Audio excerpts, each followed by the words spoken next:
Hello everyone. I would like to welcome Marco and Volodymyr, who will be talking about Open edX Mobile now and next.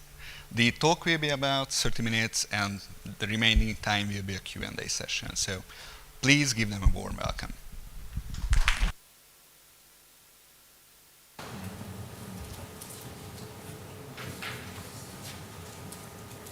Hi everyone.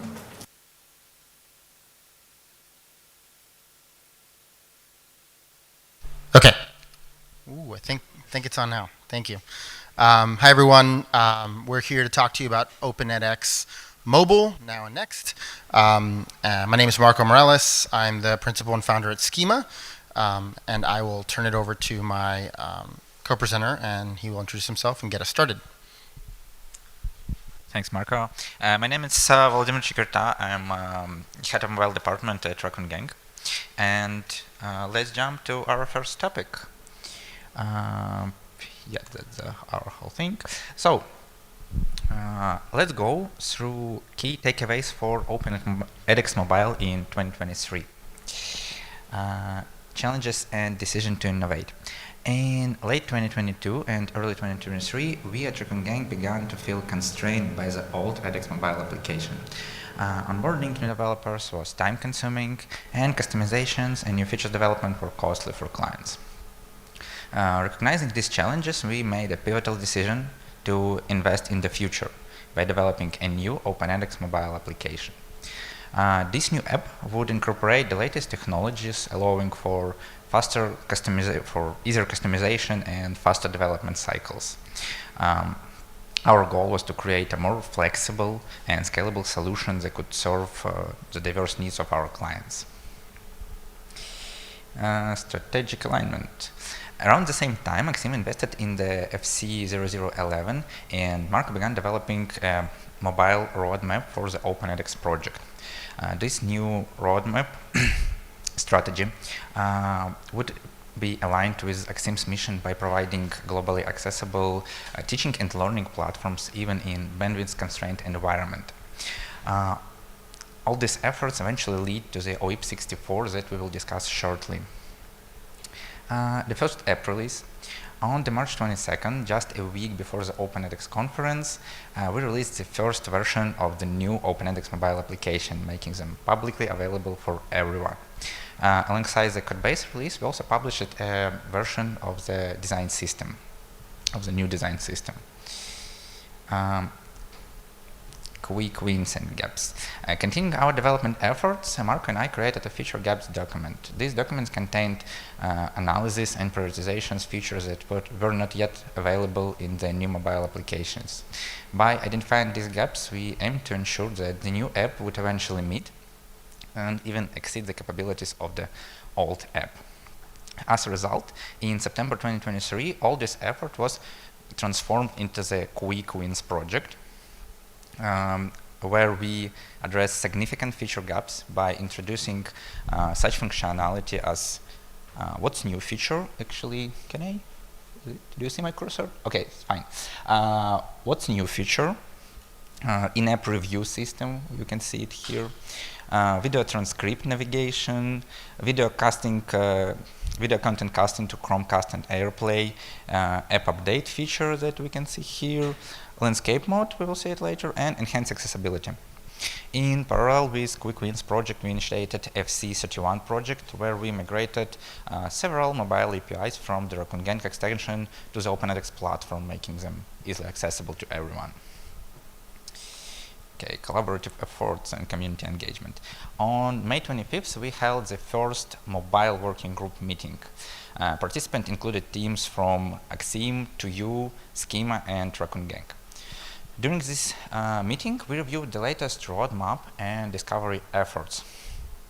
This collaborative approach allowed us to pool our resources and expertise, ensuring that we were all aligned in our efforts to improve Open edX mobile experience. OIP64. OIP64 proposes adopting the new codebase as a default one for the Open edX mobile application. This change aims to facilitate faster development cycles and improve pluggability and community contribution rates. On August 23rd, WIP64 was merged into the master branch, and all repositories were marked for the deprecation. Okay, further collaboration and new features. Simultaneously, 2U decided to join forces and contribute to the development of the new mobile applications. As a result, such features as social authorization, dates, calendar integration, white labeling, and programs with view experience have been implemented. We also established a new cross-review process for the OpenEdX mobile.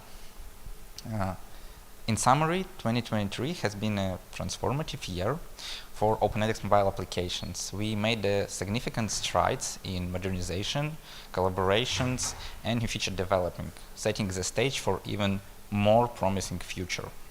And now let's move to the 2024. Awesome. All right, so this is a quick recap of what we've done more recently in 2024 and integrated into the mobile experiences. Some contributions relating to push notification infrastructure. This is something that the legacy applications did have already. So support for Braze and Firebase are either fully merged or in the process of being merged right now. Another big thing to call out is we did a really big look at the navigation of the mobile experiences and overhauled them. So what you're looking at here is what the mobile experiences looked like before the changes at the account level, dashboard level, and course levels. And we'll talk about a couple of changes really quickly for a bunch of these, and we'll have more time for questions later. But at the account level, we split out the profile from account settings and set ourselves up for much more sophisticated account settings and controls for learners, a lot more sections and tools that would be added over time. At the dashboard level, we really emphasized, instead of just a static listing of the courses you're enrolled in, recognizing that in most instances, 90% of the time, people are enrolled in one course at a time. So really making primary course cards that elevated assignment, due dates, issues, things you might want to surface the moment you open the app, as opposed to making the app a sort of static listing site. And finally, at the course level, a bunch of modern sort of UI patterns, elevating basic forms of progress, and updating the course navigation sections and subsections as well. Another big area of investment was course dates and calendar syncing. So this was initially a contribution area that the edX team added the ability to do the calendar syncing to keep the new applications in line with the legacy applications' ability to do this. But you can see some different approaches to the way we were rendering dates for students. So you're seeing a lot more relative dates, like these are the things that are past due, or these are the things that are due this week or today, or whatever the case may be, helping people sort of ground themselves on what they need to do next. In terms of other work we're doing on this theme, we're actually in the process of shifting this feature to allow it so that learners can enable calendar syncing at the learning site level once. And then all of their courses automatically have all the dates included in that calendar syncing, as opposed to having it doing it per course, and as well as some additional controls for learners to include or exclude certain courses for them. Another project we want to call out is work being done by Omar at Zeit Labs on improving support for internationalization, both across the platform, but critically a gap in the new mobile applications is the infrastructure necessary to have translations for iOS and Android. And so that is something that is in progress right now. So that's something we're excited about as well, making sure we not only match the parity of the legacy applications in terms of language, but exceed that hopefully in the near future. In terms of some of the navigation updates in the course home experience, we've already talked about some of these briefly. What this is showing here is something we kind of skipped in earlier slides. So the support for light and dark theme is also something that was built in to the new applications. You can see that in the first two screenshots. But even the very basics of surfacing improved visual progress, making it quicker to get back in to resume where you left off on the learning side, updated navigation up top. And we're taking a look at improving the messaging as well in the course home experience. So you see two examples of that on the right side here. And this was already alluded to earlier in talking about the dashboard level redesign, but primary course cards is one of the ways we're trying to shift the applications away from being the static listing of different learning objects and actually being more expressive with what you need to do next. And so, there's times where you need to notify people that a course is you need to upgrade to access it, or you have missed deadlines, or whatever the case may be, and surfacing that is something we want to do, while still providing access to viewing all of your enrollments in the View All My Courses page. Next, this is a pretty big one, and there's a lot of interest from the community in this. So we are in the process of working on fully offline courses.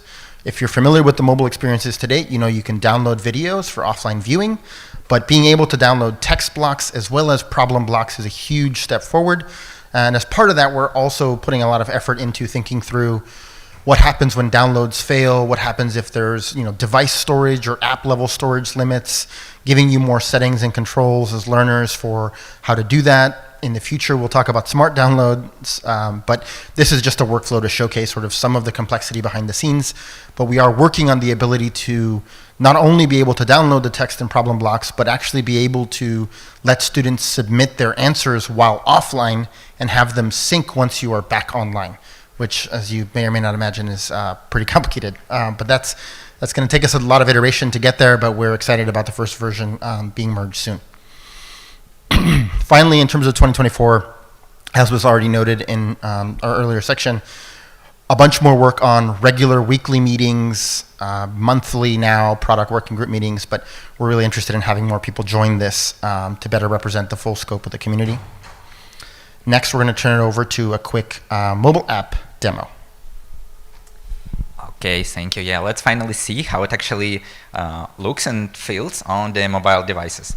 We will explore today's features such as authorization, discovery, new enrollments page, course home discussions, course home content with all its X blocks like content X blocks, video X blocks, and problem X blocks.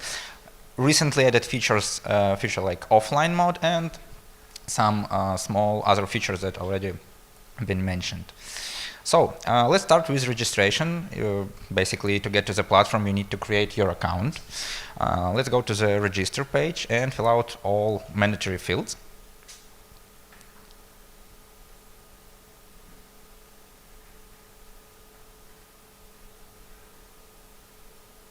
And let's click the create account button.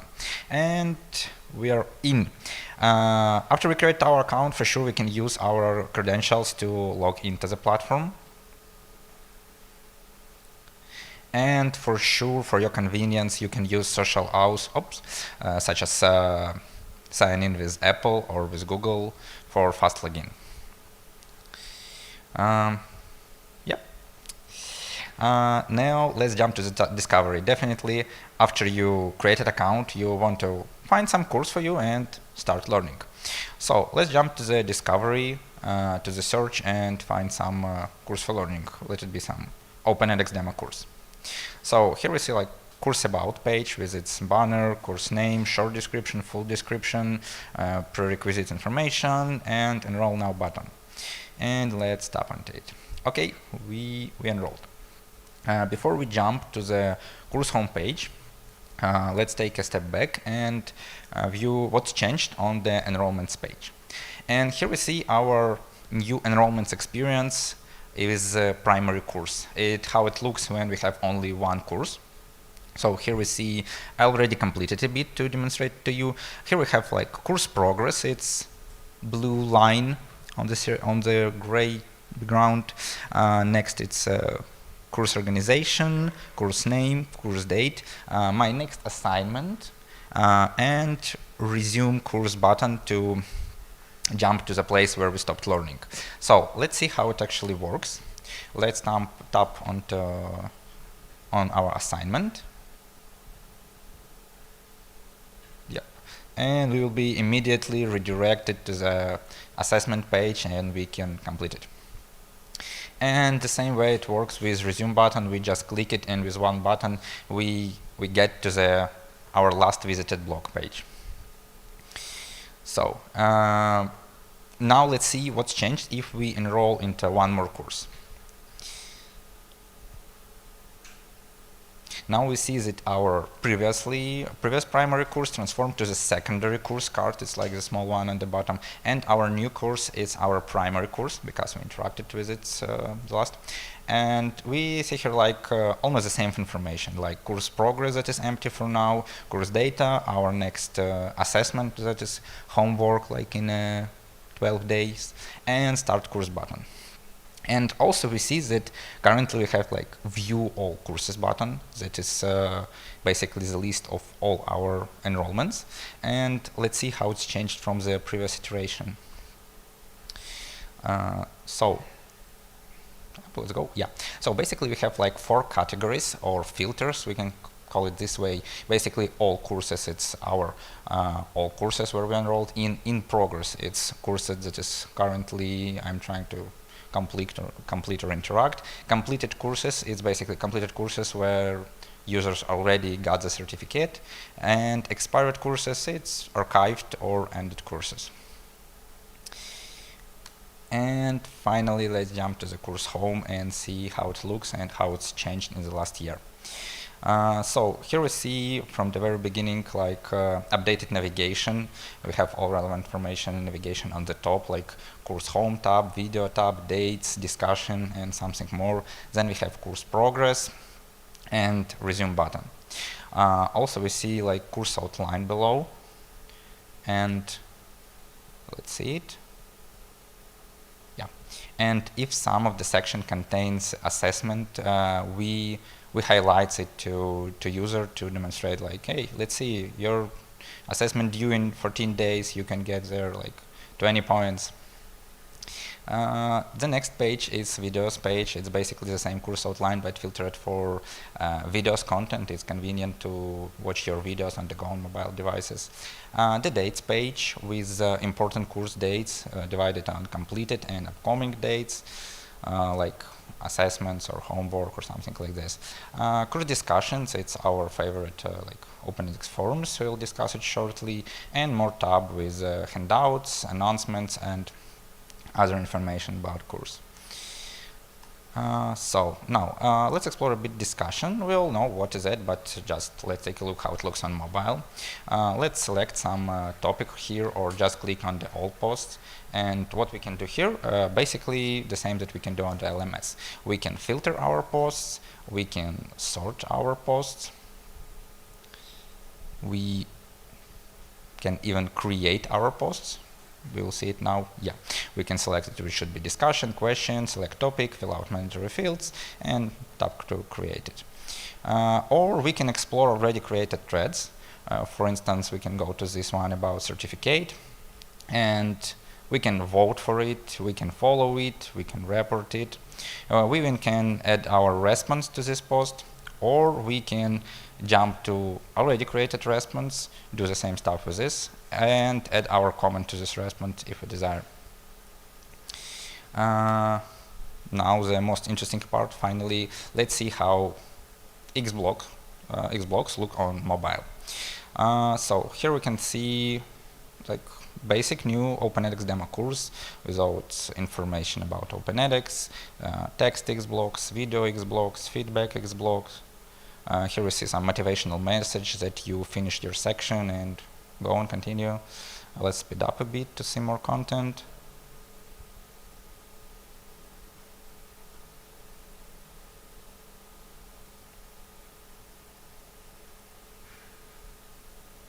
Yep. And now let's try to complete some assessment basically and see how problem Xblocks look on mobile. So here's just basic assessment from the OpenEDX demo course. Let's see single select problems like radio buttons,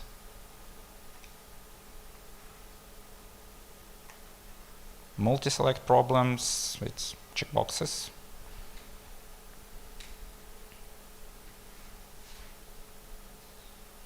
drop-downs, like simple drop-down and advanced drop-downs. And if something doesn't fit into your mobile screen, you always can rotate your device and use it in this convenient way.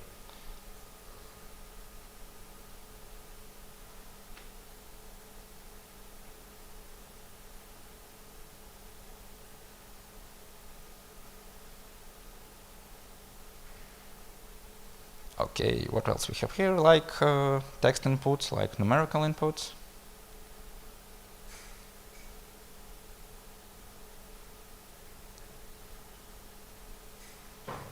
And after we return to our course homepage, we see it's updated with a new resume block and our new progress.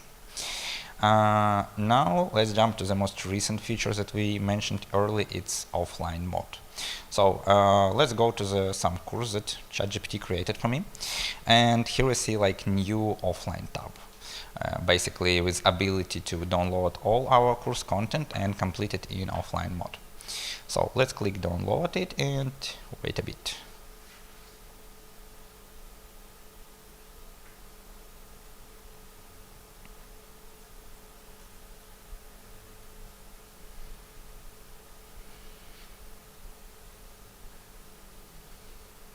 Yeah, and yeah, now it's time for magic. So let's go back to the course outline and just turn off our internet connection. And let's try to complete this course fully on offline mode. So let's go to the first section, and this is just regular HTML block that works in mobile in offline mode on mobile. We can use it. We also can use images here, just ChatGPT forgot to edit here.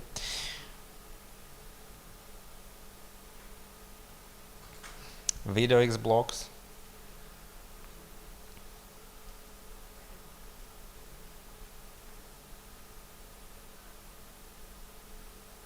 And for sure we can complete our assessments. We currently support kappa problems and mobile ready problems. So it's like radio buttons, checkbox, drop downs, and all the things. And let's complete our final exams and see what happens when we go to online. Now we're gonna close our application, and let's imagine we opening it again, go to the course, and all our data already synchronized. We see our last visited block, we see our progress, this 2 of 2 assignment is completed, and we can check that all our data is submitted. So currently we see this online data from the LMS part, and all our responses are saved on the LMS. And yeah, that's all from the big parts. And let's explore some small features. Mark already mentioned that application supports themes like dark and light theme. You can switch it for your convenience. We support accessibility like font size adjustment and voiceover for iOS and talkback for Android. It's screen readers feature for users with visual impairments. We have like what's new feature that was introduced in a quick win scope. When user update their application, they can see a set of messages like what's been added, what's improved, or what bugs was fixed.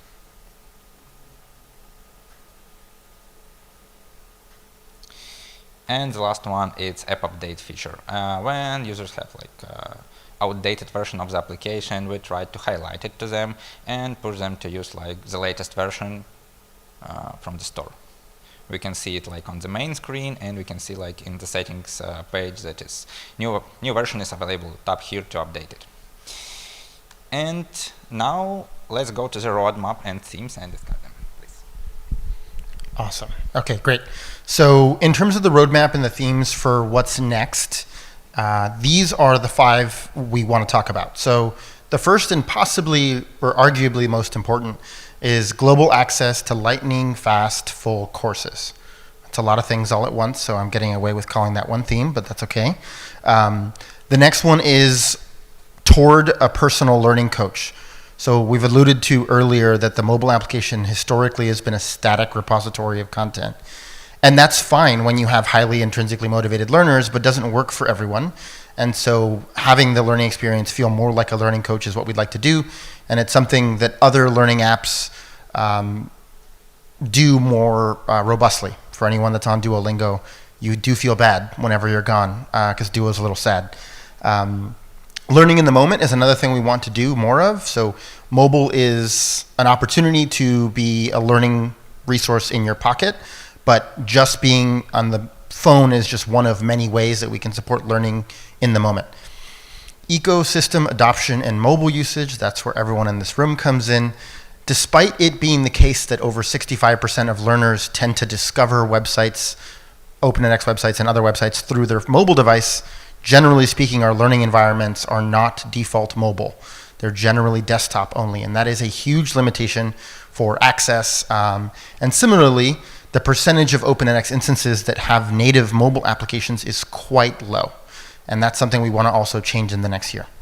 Finally, open community processes, that's something we just want to continue to invest in both the product, technology, and design side of things, having regular meetings and conversations and getting input, but really opening it up also to other people to provide input on what it is that we're working on. So those are all the themes for us. And what we'll do is a very quick recap for each of these. And we'll have more time for questions, but this is just a quick overview of each of the themes. So our primary focus here on the global access side is supporting lower bandwidth and limited online access environments, expanding our reach, and also getting more complete courses in your pocket, not just the videos. Some of the functionality we're looking at here includes overhauling the navigation at the sequence level. So if you've used a mobile application, or if you, as you noticed in the demo a second ago, content blocks are per block, video, text, problem. But a lot of times educators have full unit pages that they design in the learning experience. So we want to move the mobile application to actually follow that same unit page composition and hopefully visually convey progress in a way that echoes what the web does. And instead of having thousands of blocks that you scroll through, hopefully you now have hundreds. So there's a little bit more of a quick access feel as well. With regards to downloads, you've seen some of the work we're investing in downloads, but we want to do a couple other things to give learners more control over their downloads. You see some concept sketches here for app storage limits, additional settings and controls for downloads, an app level downloads tab. So you see the navigation here in the bottom on the second image introduces a downloads page that showcases what you've downloaded for offline use, and also the quick access to single course download buttons to download everything within a course, really emphasizing that aspect of the experience and letting you see that at the app level outside of an individual course, or in addition to seeing it within a course. Similarly, additional tools for managing your downloads. The screenshot all the way on the right lets you see all the things within a given course and the largest download. So if you are conscious about your storage space as a learner, you can go in and say like, okay, well, I want to watch these things and then remove them from my phone because I need to clear up space. So providing a little bit more visibility for people who are concerned about that storage space is something we want to do here. The next theme we want to talk about is working towards a personal learning coach.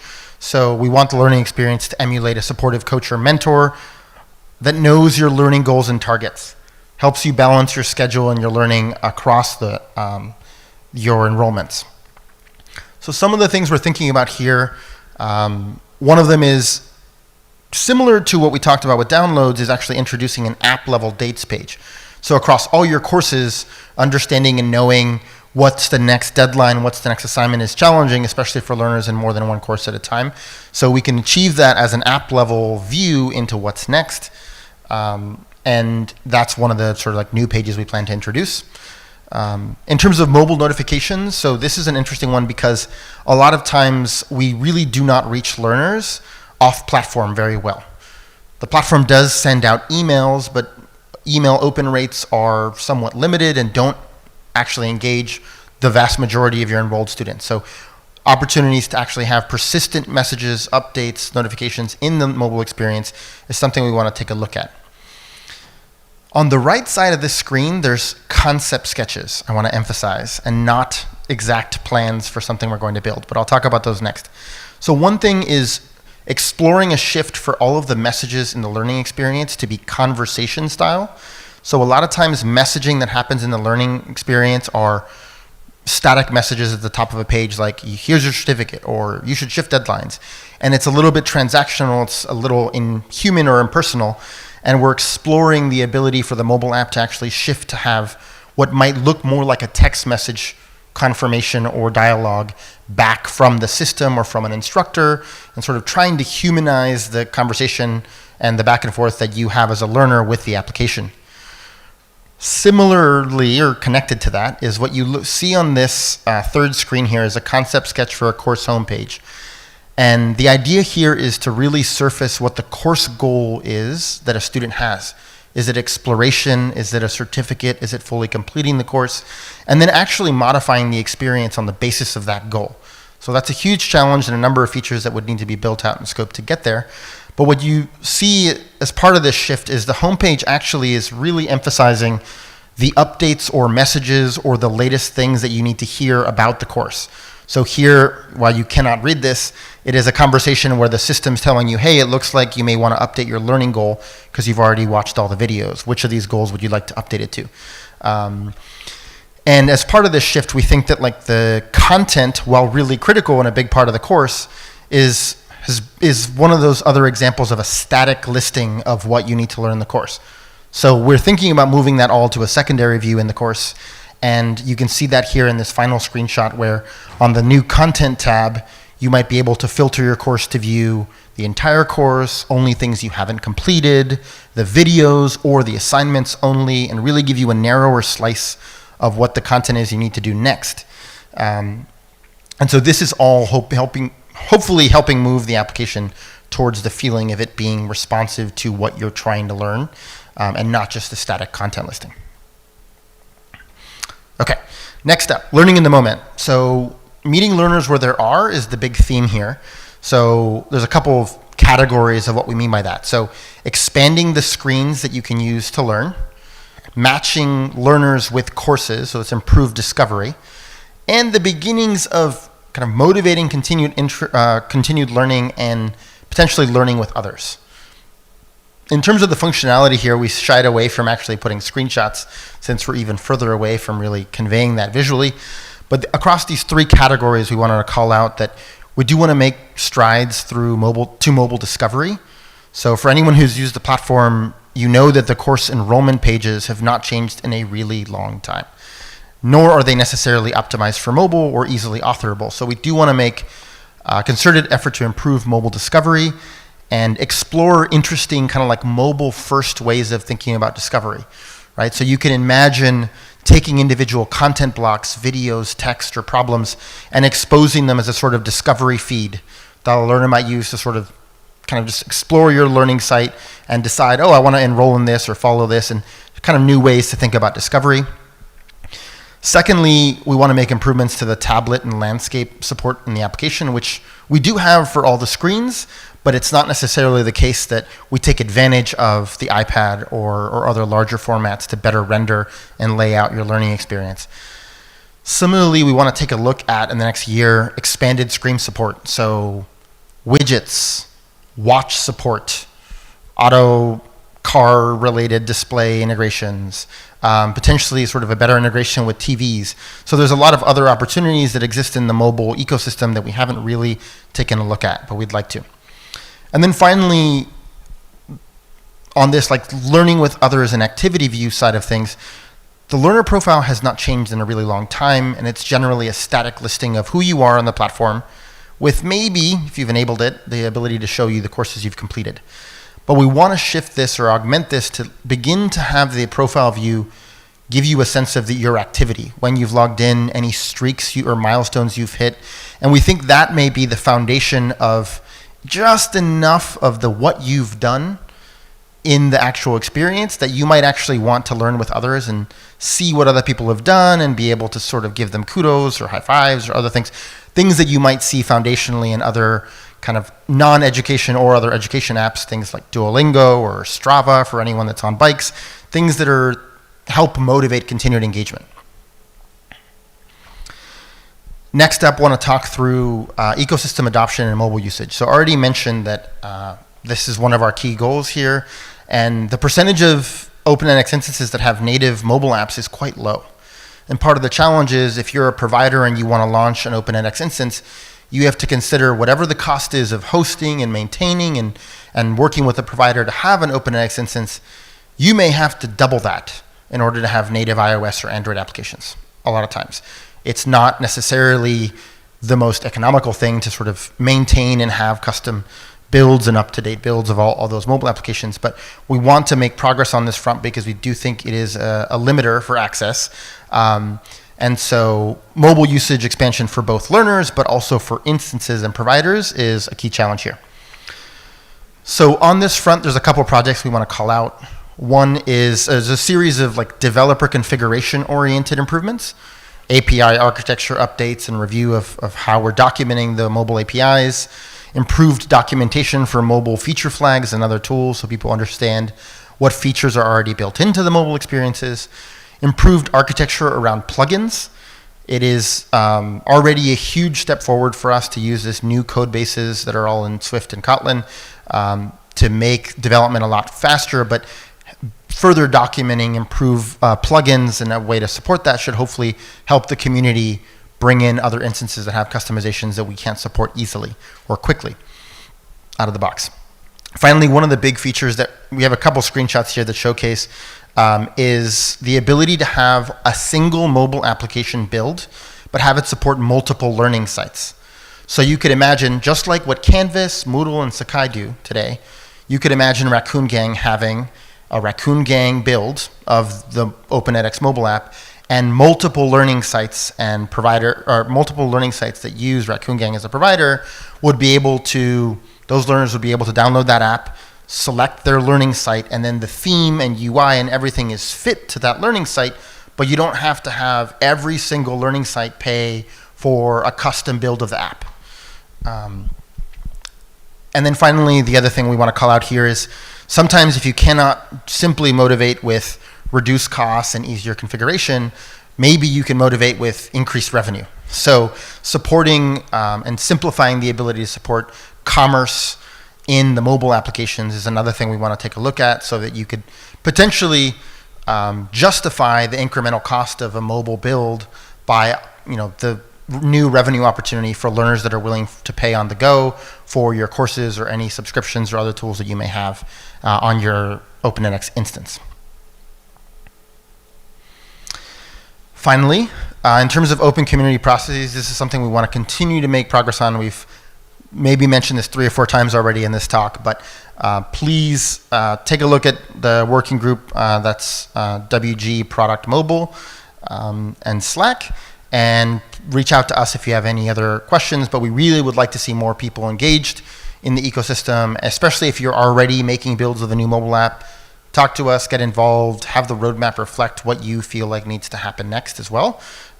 So we're very excited about that, and that's kind of our primary call to arms, if you will, with this talk, is that we're looking for many more people to join this group. And with that, I think we will invite Sam to come up and otherwise open it up for questions.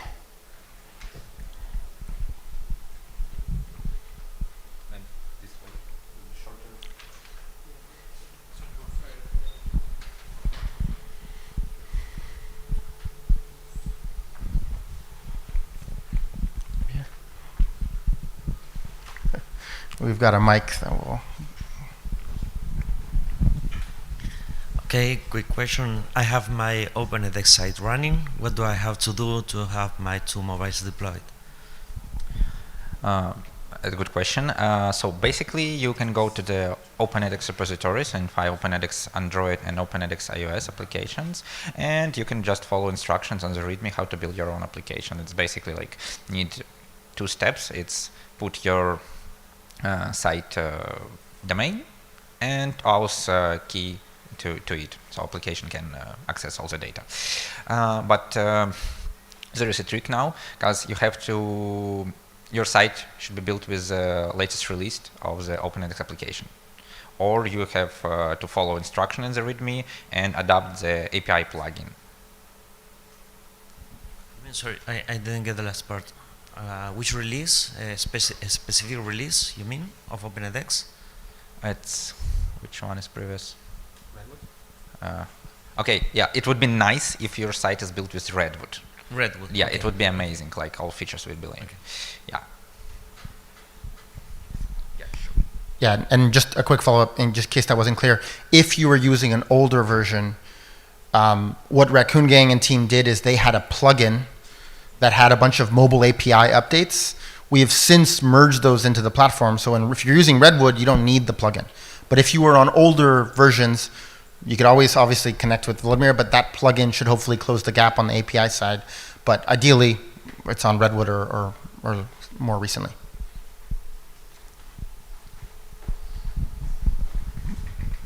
Thank you. Of course, there is specific things that you want to do with mobile. It opens up a new set of possibilities. But I'm wondering if you've considered and how you approach a potential dissociation between the product development of the web application and the mobile application. Because many of the things that you're saying here would also apply for desktop to some extent. I don't know if this is integrated at the product design level or something. Yeah, excellent question. So if you look at everything we did in 2023 and early 2024, it was mostly things that didn't need platform level adoption or input. A lot of it was parity to the legacy applications or things that were mobile specific.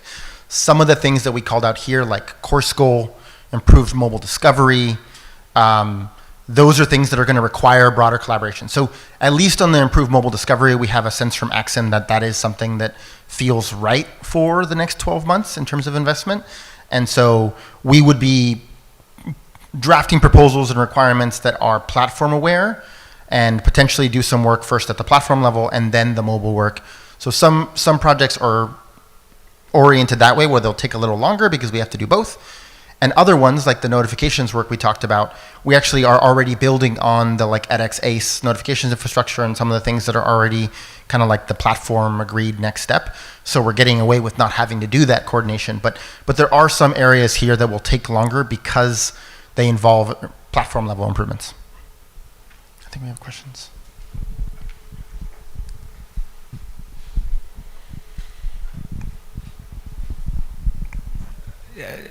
I'm very curious about the e-commerce. You just mentioned it, I think, briefly. What is the direction on that, especially now that we know that on the web is actually, being deprecated?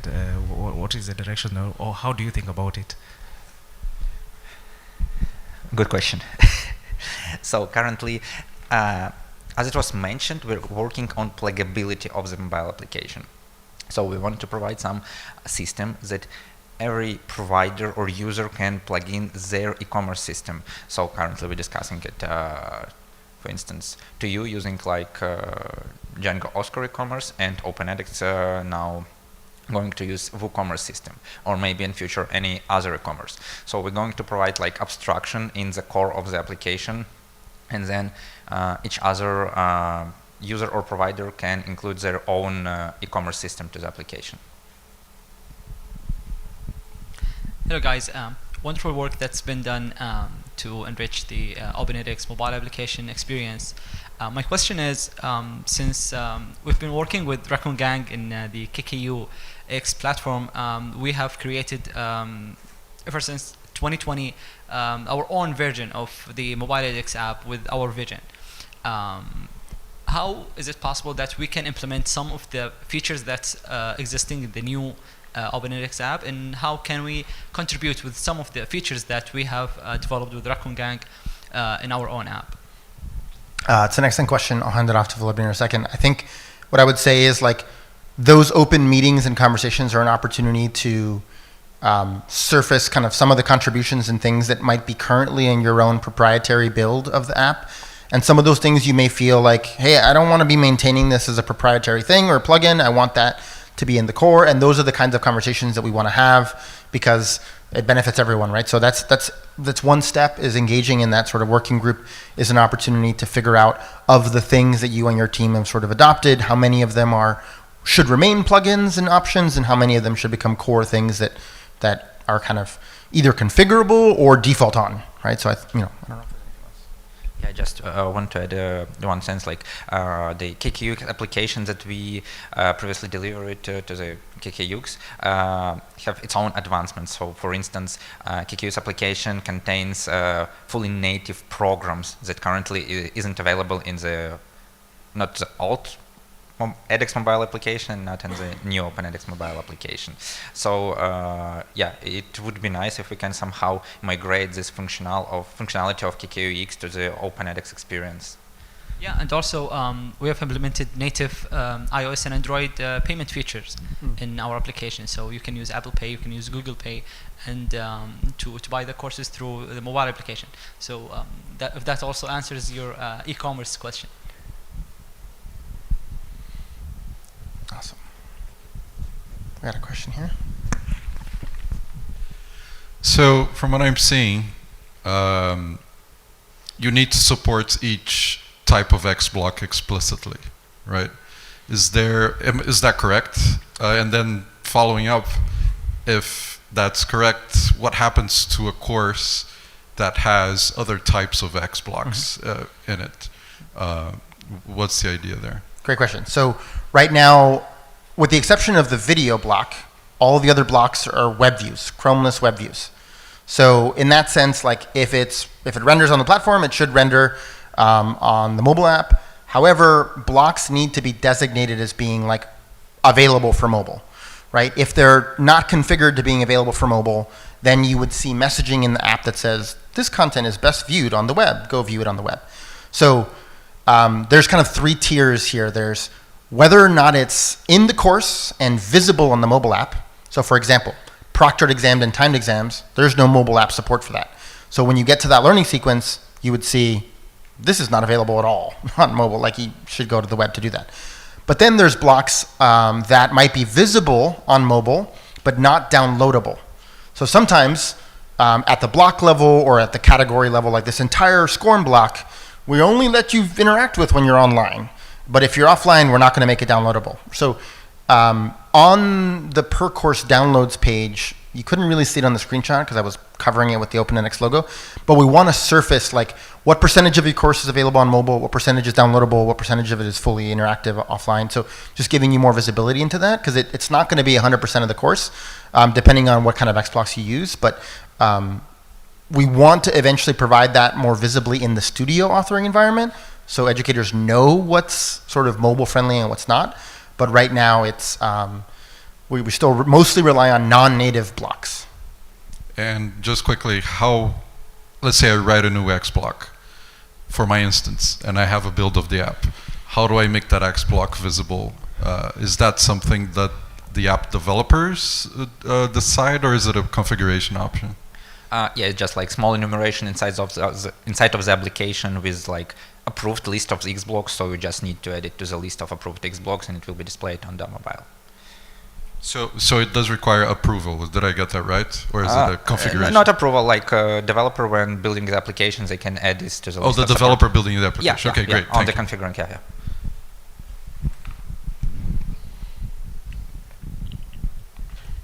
We are short on time, so I think that might be it for us. Thanks, everyone. I think we'll have a birds of a feather, I think, in this room following this, if anyone's interested in chatting more. Thanks again.